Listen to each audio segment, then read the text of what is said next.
കാല് കഴുകി മാത്രം പള്ളിയിൽ കയറുക എന്ന പോസ്റ്റർ അടിക്കലങ്ങ് മാറ്റിയിട്ട് കാല് കഴുകാതെ കയറാൻ കഴിയുമെങ്കിൽ കയറി കാണിക്കുക എന്ന് പറഞ്ഞാൽ എങ്ങനെയിരിക്കും? എന്നാൽ അതാണ് ഇന്തോനേഷ്യയിലെ ചില പള്ളികൾ. ഇതാണ് ഇന്തോനേഷ്യയിൽ പ്രസിദ്ധമായ മസ്ജിദ് അഗുങ് ക്രാത്തോൺ. എല്ലാ പ്രവേശന കവാടങ്ങൾക്ക് മുമ്പിലും ചെറിയ ഹൗദുകളുണ്ട്.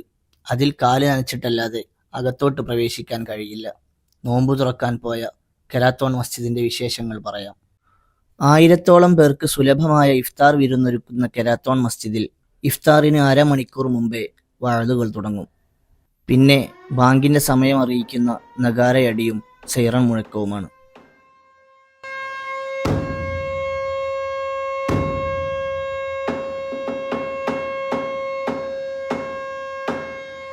ജാവ പ്രദേശങ്ങൾ ഭരിച്ചിരുന്ന മാതാറാം രാജവംശം കർത്തസൂരയിൽ നിന്നും സുരകാർത്തയിലേക്ക് ഭരണ തലസ്ഥാനം മാറ്റിയപ്പോൾ നിർമ്മിച്ചതാണ് ഈ പള്ളി. അതാണ് അറബിയിലും ജാവനീസ് ലിപിയിലും ഇവിടെ എഴുതി വച്ചിരിക്കുന്നത്. അകംപള്ളിയുടെ ഏറെക്കുറെ ഭാഗങ്ങളും നിർമ്മിച്ചിട്ടുള്ളത് മുന്തിയ ഇനം തേക്ക് കൊണ്ടാണ്. മുകളിലോട്ട് പൊങ്ങി നിൽക്കുന്ന മേൽക്കൂര ചൂടിനെ കുറക്കാനും സഹായിക്കുന്നു. എന്തോ ചില കാരണങ്ങൾ കൊണ്ട് നമ്മുടെ നാട്ടിൽ നിന്ന് അന്യം നിന്നുപോയ പള്ളിയിലുള്ള കുട്ടികളുടെ കളിയും ഓട്ടവും ചാട്ടവും ഈ പള്ളിയുടെ ഭംഗിക്ക് മാറ്റുകൂട്ടുന്നുണ്ട്.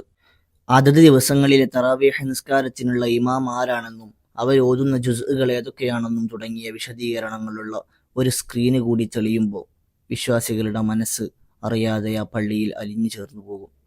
അതുകൊണ്ടാകും കുടുംബങ്ങളൊന്നും നോമ്പുതുറയുടെ സമയം കഴിഞ്ഞിട്ടും പള്ളിയിൽ നിന്ന് പെട്ടെന്നൊന്നും പിരിഞ്ഞു പോവാതെ അവിടെ ഇരിക്കുന്നത്.